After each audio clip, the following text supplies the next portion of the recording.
"Tyler, why are you throwing out my clothes? Those are my favorites!" I exclaimed, voice sharp as I watched him toss my beloved denim jacket into a box marked Donate. Tyler glanced up, a smirk curling his lips. "Jenna, you don't need so many things. I'm decluttering for both of us. Trust me, you'll thank me later." I stood there, stunned.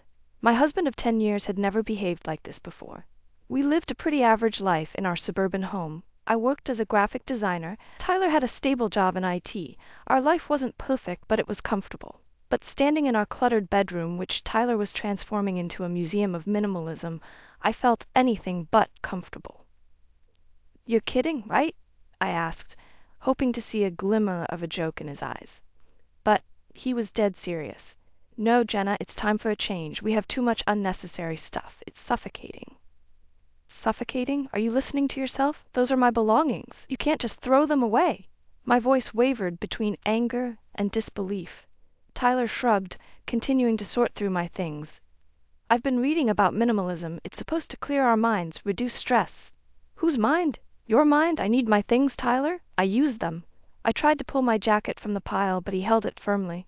"Relax, Jenna. You'll see. This is for the best." Infuriated, I walked out of the bedroom and into my office. I needed space away from his crazy new obsession. As I sat at my desk, I stared at my computer, trying to work, but my thoughts blazed with anger. What had gotten into him? Tyler's sudden interest in minimalism clashed with everything about our daily life. I loved our cozy, cluttered home filled with memories, the trinkets from our travels, the art supplies scattered around, the bookshelf overflowing with stories. It was part of who I was. That night, lying in bed, I turned to Tyler. "I don't appreciate you making these decisions without me. We need to respect each other's things." He turned to face me, that infuriating smirk replaced by determination. "You'll see, Jenna. Soon you'll understand." I turned away, pulling the covers tightly around me, seething quietly. If he thought I was just going to sit by and watch him discard my life, he was mistaken. The next morning, I found more of my things gone. The books I'd been reading, my favorite coffee mug from college, even the houseplants I loved tending had vanished. I wandered through our home that was rapidly becoming a sterile, soulless space. Confronting Tyler in the living room, I struggled to keep my voice calm. "Tyler, we've got to talk. This has to stop." He put down his minimalist guide and met my gaze. "Jenna, in time you'll appreciate this. It's for our mental clarity." Was he kidding? Mental clarity? I felt on the edge of snapping. "This isn't about clarity. It's about control, Tyler. Stop treating me like I don't matter." His eyes flared, but he didn't reply. The silence stretched, thick with tension. As the days went by, the house grew emptier, and my anger grew. Tyler's dismissive attitude only added fuel to the fire gnawing at my patience. Something had to give, but for now I felt cornered, constantly grappling with the loss and the turmoil he brought into our once contented home. The struggle for control loomed large, and I knew I had to find a way to reclaim my space, my peace, and my sanity. But how? I woke up with a sense of unease, knowing I had an important project deadline. As I reached for my tablet and stylus, my heart sank. They were gone. Frantically, I searched around my office, the drawer, the desk, even the bookshelf. Nothing. "Tyler!" I screamed, storming into the kitchen where he sat sipping his morning coffee. He looked up with that same smirk. "Morning, Jenna, what's the panic? My work tools, my tablet, my stylus, my sketch pad, where are they?" I demanded, feeling my heartbeat in my throat. He leaned back, looking entirely too pleased with himself. "I hid them. You need to focus on real life, not on screens."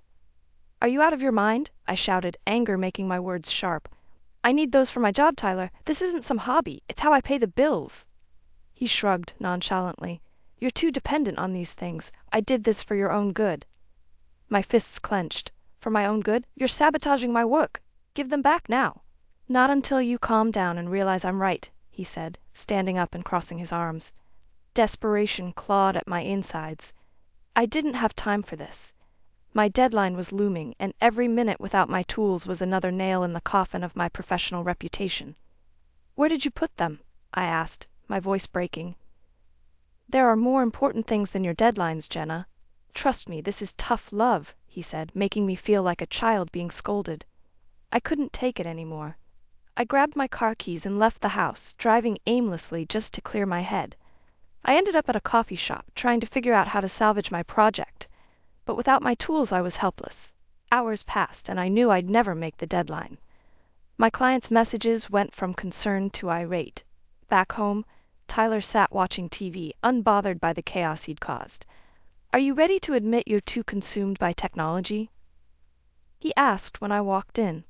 "I missed my deadline," I said flatly, my voice hollow. "Maybe it's a wake-up call," he replied, eyes still glued to the screen. "Tyler, you cost me a major project. I could lose my job over this," I said, fighting back tears. He finally looked at me. "You're overreacting. One project isn't going to end your career. It's all part of the process of simplifying our lives." I couldn't believe his arrogance. "You just don't get it, do you?" I felt a wave of hopelessness crash over me. Days later, the fallout from missing that deadline hit. I received an email from my boss, expressing severe disappointment and hinting that my future projects would be closely scrutinized. My career, something I'd worked so hard to build, was now hanging by a thread, all because of Tyler's absurd obsession. I cornered Tyler as he was sorting through another box of my belongings. "This stops now, Tyler. If you touch anything else, we're done." He laughed, not taking me seriously. "You love me too much to leave, Jenna." Rage and despair mingled inside me. "We'll see," I whispered, more to myself than to him. The days that followed were tense. Tyler continued his minimalist crusade, ignoring my warnings. Our home, once filled with my creative energy, now felt like a battleground. The man I married was gone, replaced by someone I no longer recognized. And as much as I hated the thought, I knew I had to fight back. But how? Margaret's advice replayed in my mind. Maybe it was time for a new strategy. I woke up to another day in our increasingly empty house. As I went to grab breakfast, I noticed my favorite coffee mug was gone. Again. "Tyler," I called out, but he was nowhere to be found. Instead, piles of items marked for donation cluttered the living room. Books, frames, even my art supplies. "Tyler, you better not have touched my things again," I yelled, my voice echoing through the silent house. Entering my office, the sinking feeling hit me before I fully saw the damage. My art supplies, the brushes, the paints, the canvases, gone. Just a blank, sterile space where creativity used to live. Panic and fury swept over me. Tyler walked in with a smug look. "Morning, Jenna. You seem tense." "You've gone too far this time," I said, my voice shaking. "Where are my art supplies?" "Gone. You're better off without them," he said calmly, as if discussing the weather. I stormed towards him, my anger boiling over. "You had no right. Those were important to me. They were irreplaceable." "You need to let go," he said, his tone devoid of empathy. "Let go of what? My passion? My career? You're destroying everything I care about." "Sometimes destruction is needed for renewal," he said, still infuriatingly calm. Calm was the last thing I felt. Breathing heavily, I decided I couldn't reason with him. I walked out, slamming the door behind me. It was time to call Marissa. At the coffee shop, I met Marissa, who instantly saw the desperation on my face. "Jenna, what's going on?" "Tyler's gone completely off the deep end. He's thrown out nearly everything I own," I said, barely holding back tears. She reached across the table and took my hand. "That's it. We're doing something about this." "But what can we do? He doesn't listen to reason." Marissa thought for a moment. "Document everything. Photograph, record, build evidence. Then we'll figure out how to hit him where it hurts." "How do I even start?" "Start with whatever he throws out next," she said firmly, "and don't let him see you do it." The plan was bold, but I felt a spark of hope. "All right, I'll do it." Returning home, Tyler eyed me with suspicion. "Where did you go?" "Just needed some air," I muttered, avoiding his gaze. Over the next few days, I carefully documented everything he discarded. The photographs, the videos, hidden carefully in places he wouldn't find. I made sure to keep a record of how his actions disrupted every facet of my life. Meanwhile, Tyler continued his rampage, unknowingly walking into my trap. The breaking point came one evening when I discovered him holding my mother's jewelry box. "No," I screamed, lunging towards him. "Not that, Tyler. Please, not that."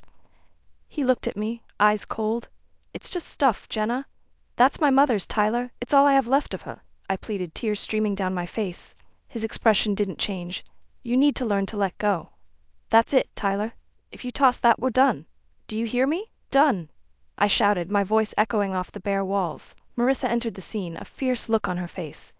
"Tyler, stop," she commanded. "Throw that out, and you'll regret it." He hesitated, then smirked. "Too late for that," he said, tossing the box into the garbage bin. My heart shattered. The final, irrevocable act. I looked at Marissa, who nodded. It was time for the next phase of our plan. I walked away, finalizing my resolve. Now it was my turn to teach Tyler a lesson he'd never forget. I stared at the garbage bin, the final resting place of my mother's jewelry. The pain was overwhelming, but it solidified my resolve. I needed an escape, a real plan for my future without Tyler. That evening, I met up with Marissa in her cozy, cluttered apartment. It was a sharp contrast to my now barren home. "I can't live like this anymore," I said, my voice shaky. Marissa nodded. "I know. I've been thinking, Jenna. You need a plan." "What kind of plan?" I asked, sipping the coffee she handed me. "First, you need to make him think you've accepted his lifestyle. Stop fighting him. Let him believe you're on his side. Meanwhile, prepare your exit strategy." "Exit strategy?" I asked, raising an eyebrow. "Yes. Document everything, keep a record, and start putting away money quietly. You'll need it for when you leave." I took a deep breath. "All right, I'll do it." The next day, I began pretending to go along with Tyler's minimalist fantasy. "You're right, Tyler," I said over dinner. "Maybe we do need less stuff." He looked pleased, almost smug. "I knew you'd see it my way, Jenna." Meanwhile, I documented every unsupportable action, every violation of my privacy, every discarded belonging. I used my hidden savings to consult a lawyer, making sure I knew my rights. Weeks went by, and Tyler sold off even more of our things under the guise of making our lives better. "I put the couch up online," he said one evening as I returned from Marissa's. "The couch?" I asked, trying to mask my growing irritation. "Yeah, we can get a couple of chairs instead. Less is more, right?" he said with a condescending smile. "Less is more," I echoed, forcing a smile. Inside, my resolve solidified. Around the same time, I noticed Tyler making plans to sell more of my beloved art supplies and personal items. "Thinking of listing some more of your paints," he said offhandedly one morning. With a mental note, I added this to my growing pile of evidence. My secret revenge was close, and I felt a surge of confidence. Each day I felt stronger, more in control, knowing Tyler's arrogance would soon come crashing down. Tyler was oblivious, flush with arrogance. He didn't notice my growing distance, the way I no longer argued. He didn't notice me strategically placing cameras and taking notes. His confidence was his blindfold, and I used it to my advantage. One night, he came into the living room holding a box of my old letters and cards. "Do we really need to keep these old things?" he asked, not even waiting for an answer before heading to the trash bin. "Go ahead," I said casually, hiding the pain. Inside, I reminded myself this was temporary. This destruction would end soon. Marissa and I met regularly, meticulously planning every step. "He thinks you're on board," she said during one of our meetings. "This is good. Keep it up." "I will," I promised, determination pulsing through me. Tyler's arrogance made it easy. He continued his rampage, assuming I was finally seeing the wisdom of his ways. But every step he took to simplify our lives pushed him further into his downfall. My documentations grew, painting a picture of his complete disregard for me and everything we built together. The countdown had begun. Every discarded item, every condescending smile, every moment of arrogance fed into the plan. I was ready. He was unknowingly forging the path to his own ruin, and soon, very soon, he would face the consequences of underestimating me. I took a deep breath, knowing that my revenge was inching closer. Tyler's world would implode, and from the wreckage, I'd rise stronger than ever. Every morning felt like a new opportunity to gather more evidence. I stealthily cataloged Tyler's increasingly outrageous actions, frequently pausing my routine to photograph or record him. The house was no longer a home, but a battleground I had mapped out meticulously. One afternoon, Tyler came home, elated. "Jenna, guess what?" he announced, grinning as if he just won the lottery. "What is it?" I asked, feigning interest. "I sold the car, took it straight to the junkyard," he said proudly. I felt a surge of anger but masked it with a smile. "Really? And how are we supposed to get around now?" "Oh, we can make do. Use public transport. Walk. It's better for the environment," he said smugly. Inside, I was seething. The car had been another line crossed, another proof of his disregard. I secretly recorded his announcement, adding it to my growing collection of evidence. My escape fund was steadily growing, and the pieces of my plan were falling into place. Marissa and I sat down that evening, going through the documentation. "You're doing great, Jenna. Just a bit longer, and you'll have all you need," she encouraged. "I just need to stay focused," I replied, determination in my voice. Later, Tyler continued his spree by selling off more of the furniture. "We can live a simple life with the essentials," he said, pretending to be wise. "I've got some buyers for the dining table and chairs." Anger simmered, but I nodded, playing my part. "I suppose you're right. Less is more." Over the next few days, Tyler's arrogance peaked. He never asked, never second-guessed his decisions, always convinced of his righteousness. He even proudly shared his minimalist philosophy with our friends, receiving mixed reactions. "You're ruining Jenna's life," Marissa snapped at one such gathering. "This isn't minimalism, it's madness." Tyler only chuckled. "You'll understand eventually. Jenna, tell them how much better things are now." I forced a smile. "It's a big adjustment, but I'm starting to see the benefits." In reality, each declaration solidified my resolve. His downfall would be both swift and brutal. My lawyer had prepared everything for the divorce, ensuring my financial security and protection. I discussed final preparations with Marissa, fine-tuning the public revelation of Tyler's actions. One night, Marissa and I set up hidden cameras throughout the house, positioning them to capture Tyler's every arrogant move. We ensured they were discreet, undetectable. Tyler, none the wiser, continued his tirade unchecked. The final straw came when Tyler decided to sell my laptop, the one lifeline to my work. "It's a distraction," he argued, "keeping you tied to the old ways." I listed my rejection in silent screams, recording him listing it online. "Sure, Tyler, go ahead," I managed weakly, inside burning with fury. Marissa met me outside that night. "Tomorrow, Jenna. We release the footage tomorrow." I nodded, a mix of anxiety and anticipation churning within. "I'm ready." The next morning, Tyler beamed with unearned pride. "I've arranged for the final pickup. Soon we'll be truly free." I smiled, hiding my true feelings. The footage would go live today. I pressed the button, releasing the carefully edited clips of Tyler's increasingly erratic behavior online. Within hours, our little suburban nightmare started to spread like wildfire. Calls started pouring in. Tyler's phone buzzed nonstop. Confused and frustrated, he turned to me. "What's happening?" "You're finally facing the consequences, Tyler," I said, watching his expression shift from confusion to horror. Our life as he knew it was about to implode, and I felt a sense of justice finally taking form.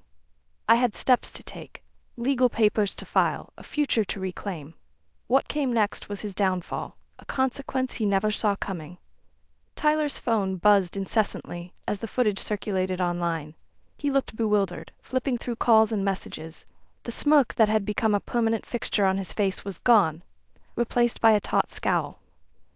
"What is happening, Jenna?" Tyler snapped, eyes narrowing. I met his gaze, feeling a wave of satisfaction. "The world is seeing your minimalist lifestyle for what it really is, Tyler." Confusion turned to rage. "You did this? You filmed me?" "You left me no choice. You've dismantled my life piece by piece," I said calmly. "Now everyone knows." He stormed into the living room, flipping through the channels. Every news segment, every website showed his face, his actions, our story. His drastic measures narrated with clips of his irrational behavior for all to see. "You're ruining me," he yelled, grabbing the remote with a white-knuckled grip. "No, Tyler, you ruined yourself. I just exposed the truth," I replied, feeling a rush of long-overdue empowerment. The doorbell rang, and I opened it to find Marissa. She looked at Tyler, then back at me. "It's spreading everywhere, Jenna. His actions, his words, it's all out in the open." Tyler lunged toward her, rage emanating from him. "You're in on this, too?" Marissa stood her ground. "You deserve every bit of this, Tyler. No one should have to live under your tyranny." Tyler's phone buzzed with a new notification, and his face paled as he read. "I just lost my promotion. They don't want someone with mental instability at the helm." "You brought this on yourself," I said, feeling a mix of justice and relief. In a fit of anger, Tyler threw his phone across the room, shattering it against the wall. "You've torn everything apart." "No, Tyler, you did," I said coldly. "And now it's time I move on." Marissa handed me an envelope, heavy with legal papers. "You might want to read these, Tyler." He ripped it open, the furious look on his face turning to shock as he read through the divorce papers. Divorce? You're divorcing me? You gave me no other option, I said, my voice steady. This isn't over. He screamed, his face contorted with fury. Oh, it's over, Marissa countered. You have nothing left to control. Tyler slumped onto the debris of our once cozy living room. Where will you go? He asked, voice tinged with desperation. Wherever I choose, I replied, feeling a sense of liberation wash over me. And for the first time in a long time, I'll be free. With that, I walked out the door, Marissa by my side. Tyler's life had shattered into pieces he could never fix. His public persona was tainted, his career in shambles. What once felt like a life trapped in shadows now felt open, filled with possibilities and light. Marissa and I walked towards the future. Tyler's pleas echoed faintly behind us, but I didn't look back. The home I once loved became symbolic of his downfall, a testament to the strength I discovered within myself. You did it, Marissa said, giving my hand a squeeze. We did it, I corrected, grateful for her unwavering support.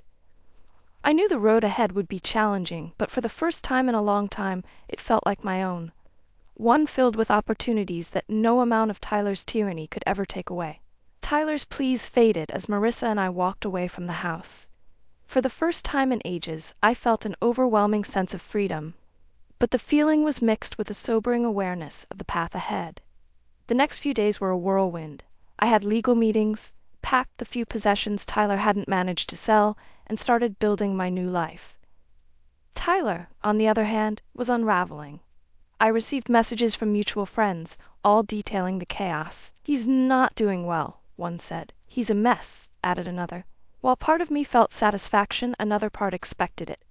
One evening, as I was settling into Marissa's spare room, my phone buzzed. Tyler's name flashed on the screen. I hesitated, then answered. Jenna, he said, his voice cracking. I'm sorry. Please come back. We can fix this. There's nothing to fix, Tyler. This is the consequence of your actions, I replied firmly. I've lost everything, my job, my reputation. You've taken it all away. No, Tyler, you did this to yourself. Maybe it's time you face that. He was silent for a moment. Is there really no way back? No, Tyler, there isn't, I said, feeling a strange mix of pity and resolve. Goodbye. I hung up, feeling a sense of closure. Tyler was a chapter I was ready to close. The focus was now on rebuilding. A week later, I received a call from an old client. Jenna, we heard about what happened. We want to help you get back on your feet. Are you interested in a new project? Excitement fluttered in my chest. Absolutely. Thank you for the opportunity. I plunged into work, rediscovering my passion for graphic design. With Marissa's support, I also started rekindling connections with old clients and colleagues. Slowly, my professional life began to flourish. Meanwhile, Tyler's situation continued to deteriorate. Friends sent updates. He's lost the house, one messaged. He's staying with his brother now. Another informed. Tyler was experiencing the full brunt of the consequences he had set in motion. I focused on my new beginning. Months passed, and I moved into a small apartment downtown. It wasn't much, but it was mine, filled with things I chose. No one would ever dictate my peace again. One afternoon, as I worked on a new project, a familiar number flashed on my phone. Tyler's brother, Dan. Jenna, can you talk? Dan asked, sounding weary. Sure, Dan. What's going on? I replied cautiously. It's Tyler. He's hit rock bottom. He needs help. I sighed, a part of me still feeling a pang of old familiarity. What kind of help? He needs to understand what he did. He's talking to a therapist, but hearing it from you might help. I considered it. I'll think about it, Dan, but right now I need to focus on my own healing. Of course. Just thought you should know, Dan said before hanging up. Setting the phone down, I took a deep breath. Tyler's spiral was no longer my concern. I had a fresh canvas in front of me, both in my work and my life. Marissa and I celebrated my first big project post-Tyler. Over drinks, she looked at me and smiled. You did it, Jenna. You got your life back. And I couldn't have done it without you, I replied, gratitude filling my voice. We toasted to new beginnings, to resilience, to the strength it took to reclaim my life. Tyler's downfall was complete, but my journey was just beginning. And with every step, I felt more and more like the person I was always meant to be. The divorce was finalized without much more drama. The emotional weight lifted with the final signatures, and I felt a sense of freedom I hadn't known in years. I moved into my new apartment downtown. It was small, but filled with everything I loved. The walls adorned with art, the shelves stacked with books, and a cozy workspace for my graphic design projects. It was my sanctuary. On my first night alone, Marissa came over with a bottle of champagne. "Here's to new beginnings," she said, raising her glass. "To new beginnings," I echoed, clinking glasses. We laughed and talked until the early hours, the future feeling bright and promising. The next few weeks flew by. I dove into my work, reconnecting with old clients and gaining new ones. The satisfaction of rebuilding my career brought a sense of accomplishment. Each new project became a testament to my resilience. One afternoon, I received a call from Olivia Lane, Marissa's sister. "Jenna, I have a client who needs a top-notch graphic designer. Are you free to discuss?" "Absolutely," I replied, feeling a mix of excitement and gratitude. This connection could open doors I hadn't even considered. Meeting Olivia's client went better than I imagined. They were impressed with my portfolio and enthusiasm. Landing the project felt like validation for everything I endured and overcame. A new chapter was unfolding, and I was ready for it. Meanwhile, I've heard sporadic updates about Tyler. Mutual friends mentioned he was still struggling, his life dismantled, much like what he had done to mine. He moved in with his brother, barely scraping by. He reached out a few more times, apologies intermixed with pleading, but I kept my distance. The door to that part of my life was permanently closed. During a dinner with Marissa, she looked at me with a smile. "You know, you're glowing." I laughed. "Am I? I guess it's the new freedom, the chance to build my life the way I want." "You deserve every bit of happiness," she said, raising her glass again. "To us," I said, taking a sip. Life continued to improve. I settled into a new routine, balancing work and personal time, reconnecting with old friends, indulging in hobbies I had abandoned, art, reading, even taking a new dance class. One afternoon, while sketching at a local park, I ran into an old colleague. "Jenna, is that you?" I looked up, smiling. "It is. How have you been?" Catching up felt nostalgic and refreshing. We talked about future collaborations, sharing ideas and possibilities. My network grew, bringing new opportunities and collaborations. Despite everything, Tyler's shadow lingered. He was a lesson, a reminder of what could happen when one person tries to dominate another. But instead of anger, I felt a strange sense of pity.